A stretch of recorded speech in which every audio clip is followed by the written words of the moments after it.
राजीव के कहे चंद शब्दों ने चांदनी को फिर से डरा दिया, पर फिर भी वो हिम्मत करके बोली, अगर मेरी किस्मत में सूरज की तपीश से जलना लिखा होगा तो आसमान से फटने वाले बादल भी मुझे उसकी तपीश ने नहीं बचा सकेंगे।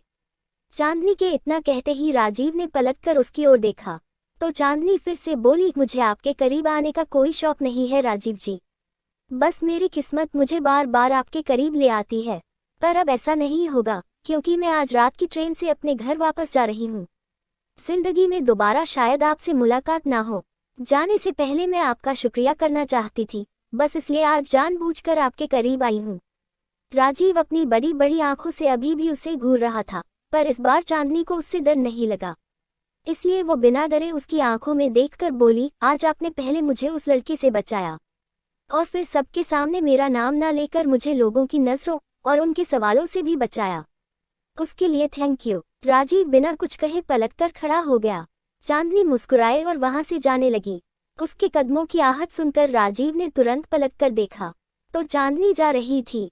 राजीव उसे जाते देखकर मन ही मन बोला, इस लड़की का करीब आना मुझे तकलीफ देता है, पर इसका दूर जाना मेरी तकलीफ को और बड़ा क्यों रहा है।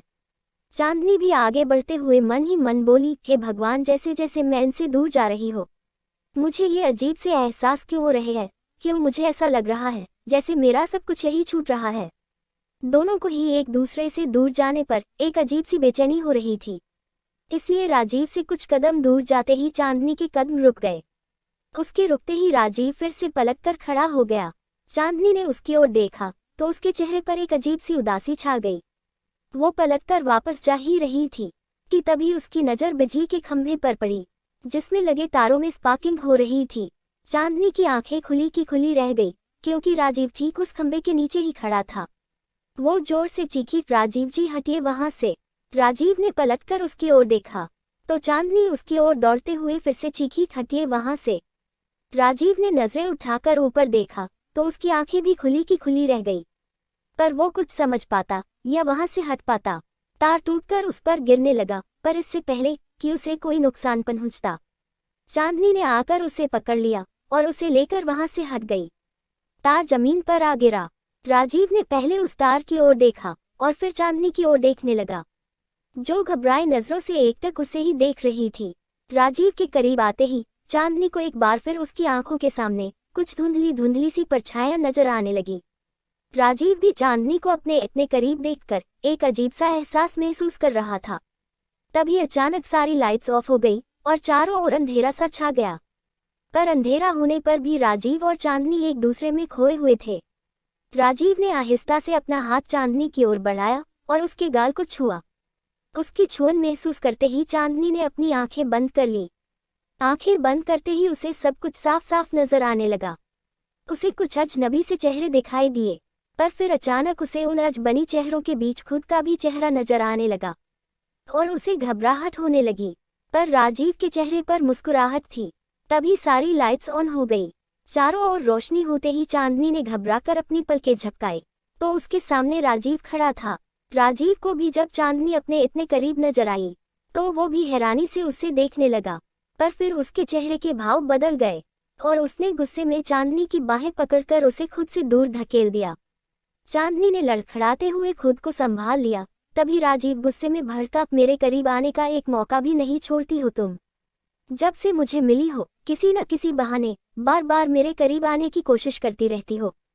प्रॉब्लम क्या है तुम्हारी, चाहती क्या हो तुम मुझसे? चांदनी ने कोई जवाब नहीं दिया। वो अभी भी उसे एकटक देखे जा रही थी। तभी राजीव ने आगे बढ़कर गुस्से में उसकी बाहें पकड़ी और उसे अपने करीब लाकर बोला, आग हूं मैं जो तुम्हारे करीब आने से और ज्यादा भड़क रही है, इसलिए दूर रहो मुझसे। दोबारा मेरे रास्ते में कभी मत आना। एक आखिरी बार, मैं तुम्हें अपने इतने करीब बर्दाश्त कर रहा हूँ। जिंदगी में दोबारा मैं तुमसे कभी नहीं मिलना चाहता, कभी नहीं, समझी तुम? इतना कहकर राजीव ने एक बार फिर उसे खुद से दूर धकेल दिया और वहां से चला गया। पर चांदनी अभी भी वही खड़ी थी। अचानक उसका सिर चकराने लगा और उसे समुद्र का एक किनारा नजर आया। वो अपने साथ राजीव को देख रही थी, जो बहुत गुस्से में था, और उसने उसकी दोनों बाहें पकड़ी हुई थी। मैं कभी किसी के लिए नहीं बदल सकता चांदनी, मैं जो हूँ वही रहूंगा और मैं जिस रास्ते पर निकल चुका हूँ वहां से अपने कदम पीछे कभी नहीं लूंगा। राजीव के इतना कहते ही चांदनी ने उसके चेहरे को छुआ और बोली, प्लीज राजीव, मेरी बात समझने की कोशिश कीजिए। मैं जानती हूँ कि आप कुछ सपने लेकर इस शहर में आए थे जिन्हें आप पूरा करना चाहते हैं, पर अपने सपनों तक पहुंचने का जो रास्ता आप चुन रहे हैं वो गलत है। इस रास्ते पर आपको कामयाबी नहीं, सिर्फ तबाही मिलेगी। तो मुझे ये तबाही मंजूर है चांदनी, पर अब मैं यहाँ तक आकर अपने कदम पीछे नहीं हटाऊंगा, कभी नहीं हटाऊंगा। राजीव गुस्से में बोला। चांदनी उसके करीब आई और बोली, ठीक है, अगर आप गलत रास्ते पर चलने का फैसला कर चुके हैं राजीव, तो इस रास्ते पर आपको अकेले ही चलना होगा। मैं आपके साथ नहीं चलूंगी, तुम्हें मेरा हाथ थाम कर मेरे साथ चलना होगा चांदनी। राजीव ने इतना कहकर उसे छूने के लिए अपना हाथ बढ़ाया, पर चांदनी ने अपने कदमों को पीछे ले लिया, जिससे राजीव का गुस्सा और बढ़ गया। ठीक है, नहीं चलना चाहती हो ना मेरे साथ, तो कोई बात नहीं, अब मैं अकेले ही इस रास्ते पर आगे जाऊंगा, पर अपने कदम पीछे कभी नहीं लूंगा, तुम्हारे लिए भी नहीं। राजीव इतना कहकर वहां से जाने लगा। चांदनी अपना सिर पकड़े राजीव को जाते देख रही थी। उसके आंखों से ओझल होते ही चांदनी की आंखें बंद होने लगी और वो बेहोश होकर जमीन पर गिरने लगी। तभी विक्की ने आकर उसे पकड़ लिया। विक्की ने पहले बेहोश हो चुकी चांदनी की ओर देखा और फिर उस ओर देखा जहां उसने राजीव को जाते देखा था। उसने आहिस्ता से चांदनी के गाल को थपथपाया और बोला, सुनिए, होश में आइए। पर चांदनी ने अपनी आंखें नहीं खोली। विक्की ने उसे अपनी बाहों में उठाया और लॉन में लगी बेंच पर लाकर लेटा दिया। उसने चांदनी को होश में लाने के लिए फिर से उसके गाल की ओर अपना हाथ बढ़ाया, पर फिर कुछ सोचकर रुक गया और बोला, पानी लेकर आता हूँ। वो पानी लेने जा ही रहा था कि तभी पिंकी, समय और अभी वहां आ गए। चांदनी को ऐसे देखकर तीनों उसकी ओर दौड़े। समय ने उसे उठाने की कोशिश करते हुए पूछा, चांदनी, चांदनी क्या हुआ तुझे? बेहोश हो गई हाँ ये? तभी विक्की बोला। तीनों ने तुरंत उसकी ओर देखा पर कुछ बोले नहीं। तू इसे रूम में लेकर चल, मैं डॉक्टर को फोन करता हूँ, अभी पॉकेट से अपना फोन निकालते हुए बोला। समय ने तुरंत चांदनी को उठाया और रूम में ले जाने लगा। पिंकी और डॉक्टर को फोन कर रहा अभी भी उनके पीछे चले गए। उनके जाते ही विक्की ने फिर से उस ओर देखा जहां राजीव गया था। दूसरी ओर राजीव अपनी बाइक के पास आया और उसे स्टार्ट कर ही रहा था कि तभी वही दो लड़के अपने कुछ दोस्तों के साथ वहां आ खड़े हुए जिन्होंने चांदनी के साथ बदतमीजी की थी। राजीव ने नजरें उठाकर उनकी ओर देखा तो एक लड़का आगे आकर बोला, क्या लगा तुझे कि मेरे दोस्त का सिर फोड़कर और सिर्फ उससे सॉरी कहकर यहाँ से चला जाएगा? राजीव ने अपनी गाड़ी स्टैंड के सहारे टिकाई और बोला, नहीं, मैंने तो ये सोचा था कि तुम्हारे इन दोनों गुंडे दोस्तों के हाथ पैर तोड़कर यहाँ से जाऊंगा, पर अपनी बहन की खातिर मजबूरी में इन्हें सॉरी कहना पड़ा। पर अब जब तुम लोगों ने मुझे रोक ही लिया है तो इनके साथ साथ तुम्हारे भी हाथ पैर तोड़ ही देता हूँ। अच्छा, खुद को पहलवान समझता है क्या? उस लड़के ने उसे घूरते हुए सवाल किया। राजीव ने अकड़कर जवाब दिया, हाँ। उसके हाँ कहते ही उस लड़के ने अपने हाथों की मुट्ठी बांधी और राजीव को मारने के लिए गुस्से में अपना हाथ उठाया, पर राजीव ने उसकी आंखों में देखते हुए उसका हाथ पकड़ लिया और उसके मुंह पर इतनी जोर से मुक्का मारा कि उसकी नाक से खून बहने लगा। तभी बाकी सारे लड़के भी उस पर टूट पड़े। राजीव अकेले ही उन सब पर भारी पड़ रहा था। उसे इस तरह अपने दोस्तों को मारते देख एक लड़के ने अपने आसपास देखने लगा। उसे कुछ दूरी पर पड़ी एक कुदाल नजर आई। उसने दौड़कर उसे उठाया और उसे लेकर राजीव के पास आया। वो राजीव पर पीछे से वार करने ही जा रहा था कि तभी विक्की ने आकर उसका हाथ पकड़ लिया और बोला, पीठ पर नहीं, सामने से वार कर। एक लड़के को बुरी तरह मार रहे राजीव ने तुरंत पलटकर उसे देखा। विक्की ने भी राजीव को देखते हुए उस लड़के के हाथ को मोड़कर उससे कुदाल छुड़वाई और फिर उसके मुंह पर बहुत जोर से मुक्का मारा तो वो चीखते हुए जमीन पर गिर गया। विक्की को देखते ही सारे लड़के एक एक करके वहां से भाग खड़े हुए। उनके जाते ही विक्की राजीव के पास आकर बोला, मुझे लगा ही था कि तुमने माफी सिर्फ सिया की खातिर मांगी थी और तुम्हारी कोई गलती नहीं थी। वैसे तो किसी को सॉरी या थैंक यू बोलना पड़े मुझे ऐसा कोई काम नहीं करता मैं, पर आपने मेरी मदद की है तो आपको थैंक यू कहना मेरी मजबूरी बन गई है। थैंक यू, राजीव बोला। उसकी बातें सुनकर विक्की को हंसी आ गई। उसने हंसते हुए राजीव के कंधे पर हाथ रखकर कहा, थोड़ी अकड़ है तुम में, पर इंसान अच्छे हो, अच्छा लगा तुमसे मिलकर। राजीव ने उसका हाथ अपने कंधे से हटाया और बोला, पर मुझे आपसे मिलकर बिल्कुल भी अच्छा नहीं लगा, क्योंकि पहले आपने बिना मेरे मांगे मेरी मदद की, जिसकी वजह से मुझे ना चाहते हुए भी आपको थैंक यू कहना पड़ा। और फिर आपकी वजह से वो गुंडे मेरे हाथों से निकल गए। उसकी बातें सुनकर विक्की के चेहरे की मुस्कुराहट और बढ़ गई। मैंने बिना मांगे आपकी मदद की, इसलिए मैं आपको आपका थैंक यू वापस लौटा देता हूँ। तब शायद आपको मुझसे कोई शिकायत ना हो। मैं दी हुई चीजें वापस नहीं लेता मिस्टर भाटिया, और न ही अपना वक्त बर्बाद करना पसंद करता हूँ, राजीव अकड़ के साथ बोला और फिर अपनी बाइक की ओर बढ़ने लगा। तभी विक्की उसे रोकते हुए बोला, एक मिनट राजीव। उसकी आवाज सुनते ही राजीव के कदम रुक तो गए, पर उसने पलटकर विक्की की ओर नहीं देखा। विक्की उसके पास आया, उसने अपने वॉलेट से अपना विजिटिंग कार्ड निकाला और राजीव की ओर बढ़ाकर बोला, ये मेरा कार्ड है। तुम्हें सिर्फ इसलिए दे रहा हूँ क्योंकि कुछ दिनों में हम लोग मुंबई शिफ्ट हो रहे हैं, जहाँ बहुत जल्द मैं अपना बिजनेस सेटअप करने जा रहा हूँ। इसलिए मुझे तुम्हारे जैसे लोगों की ज़रूरत है। जब कभी तुम मेरे साथ काम करने में इंटरेस्टेड हो तो मुझे कॉल कर लेना या सीधे मुंबई चले आना। तुम्हारे साथ काम करके मुझे अच्छा लगेगा। राजीव ने कार्ड लिया और विक्की की ओर देखने लगा, जो उसे देखकर मुस्कुरा रहा था। चलता हूँ, तुम्हारा ज्यादा वक्त बर्बाद नहीं करूँगा, पर तुम्हारे मुंबई आने का इंतजार रहेगा मुझे। बाय। इतना कहकर विक्की वहां से चला गया। उसके जाते ही राजीव ने फिर से उसका कार्ड देखा और मन ही मन बोला, मुझे नहीं पता माँ कि आप मुझे मुंबई क्यों नहीं जाने देना चाहती, पर मेरी किस्मत मुझे मुंबई बुला रही है, इसलिए आप चाहे या ना चाहे अब मैं मुंबई जरूर जाऊंगा। इधर समय ने चांदनी को बेड पर लेटाया तो पिंकी ने तुरंत उसके मुंह पर पानी के छींटे मारे, जिससे चांदनी को होश आ गया। उसे होश में आते देख सबकी जान में जान आ गई। समय उसके पास आकर बैठा और बोला, चांदनी सुबह तूने डॉक्टर के पास जाने से इनकार कर दिया था, ये कहकर कि तू ठीक है, पर अब मुझे लगता है कि तुझे डॉक्टर की जरूरत है। डॉक्टर का नाम सुनकर चांदनी तुरंत बोली, मैं ठीक हूँ समय, और मुझे किसी डॉक्टर की जरूरत नहीं है। इतना कहकर वो बेड से उठी और अपना बचा हुआ सामान समेटते हुए बोली, कुछ देर में सिया की विदाई होने वाली है। उसकी विदाई होते ही हम मुंबई के लिए निकल जाएंगे। अब मैं और यहाँ नहीं रहना चाहती, क्योंकि अब अगर मैं एक और बार उस घमंडी आदमी से टकराए तो पागल हो जाऊंगी। पता नहीं उससे मिलने के बाद से मुझे ये अजीब अजीब सी चीजें क्यों नजर आ रही है। उसके करीब जाते ही मेरा सिर फटने लगता है। ये टॉर्चर अब मैं और बर्दाश्त नहीं कर सकती, इसलिए मुझे मेरे घर और मेरी दुनिया में वापस जाना है, आज ही, समझे तुम लोग। इसलिए खबरदार, जो तुमने किसी डॉक्टर को यहाँ बुलाकर मुझे पागलखाने भिजवाया तो। चांदनी के इतना कहते ही अभी और पिंकी को हंसी आ गई और उन दोनों ने आकर चांदनी पकड़ लिया। चांदनी भी बच्चों की तरह मुंह बनाकर मुस्कुराने लगी, पर समय वही खड़ा चांदनी की कही बातों के बारे में सोचने लगा। दूसरी ओर राजीव अपने घर पहुंचा। उसकी बाइक की आवाज सुनकर उसकी माँ विद्या अपनी व्हीलचेयर के सहारे दरवाजे के पास आई। उन्हें देखते ही राजीव के कदम रुक गए, पर फिर वो तेजी से उनकी बगल से निकलकर घर के अंदर आ गया। उसे भूख लगी थी तो वो अंदर आते ही अपने लिए खाना तलाशने लगा। शादी हो गई सिया की? तभी विद्या ने पूछा। राजीव ने अपने लिए एक थाली में रोटियां निकाली और सब्जी लेते हुए बोला, कहाँ हो गई? पर अब ये मत कहिएगा कि मुझे उसकी विदाई के बाद आना चाहिए था। आप अच्छे से जानती है कि इमोशनल ड्रामे मुझे पसंद नहीं है। इतना कहकर राजीव बेड पर बैठकर खाना खाने लगा। विद्या ने अपनी व्हीलचेयर को आगे बढ़ाया और ग्लास उठाकर मटके से पानी लेकर उसे देते हुए बोली, शादी में गया था तो कम से कम खाना ही खाकर आ जाता।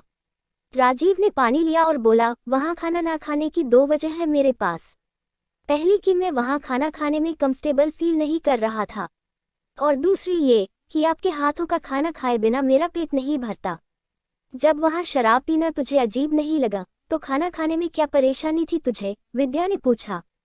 राजीव ने उनके सवाल को अनसुना कर दिया और चुपचाप खाना खाने लगा। विद्या फिर से बोली, अगर अपनी माँ के हाथों के खाने के बिना तेरा पेट नहीं भरता तो मुंबई जाने की जिद छोड़ क्यों नहीं देता है राजू? ये सुनकर हाथ में पकड़ा निवाला उसके मुंह के पास आकर रुक गया, पर कुछ सेकेंड बाद वो फिर से खाने लगा और बोला, भूखा रह लूंगा पर मुंबई जरूर जाऊंगा। विद्या गुस्से में कुछ कहने जा ही रही थी कि फिर उसे खाना खाते देख चुप हो गई और मन ही मन बोली, अगर अभी मैंने इसे कुछ कहा तो ये खाना छोड़कर चला जाएगा। विद्या कुछ नहीं बोली, तभी कुसुम हाथों में एक कटोरी लिए वहां आ गई और राजीव के सामने रखकर बोली, पता था कि तू वहां से भूखा ही वापस आएगा, इसलिए तेरे लिए ये खीर बनाई थी। राजीव ने तुरंत खीर उठाए और खाने लगा। कुसुम आकर विद्या के पास कुर्सी पर बैठी और बोली, विद्या, सोमवार को पास के गांव में एक बाबा जी आने वाले हैं, सुना है बहुत पहुंचे हुए हैं। उनके आशीर्वाद से कभी न चलने वाला इंसान भी अपने पैरों पर खड़ा हो जाता है। फिर तेरे पैरों में तो ये तकलीफ कुछ सालों से ही हुई है, तू वहां जाकर जरूर ठीक हो जाएगी। विद्या कुछ कहने जा ही रही थी कि तभी राजीव बोला, माँ का इलाज सिर्फ एक अच्छा डॉक्टर कर सकता है मौसी, जिसके लिए हमें ढेर सारे रुपयों की जरूरत है, जो सिर्फ मुंबई जाकर कमाए जा सकते हैं। पर तू वहां नहीं जाएगा, विद्या गुस्से में बोली।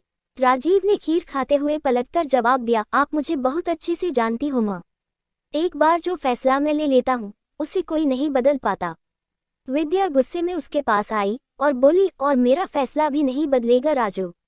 सुंदर भाई साहब ने तेरे लिए यही मनाली में काम ढूंढ लिया है, कल से तू उनके साथ एक फैक्ट्री में काम करेगा।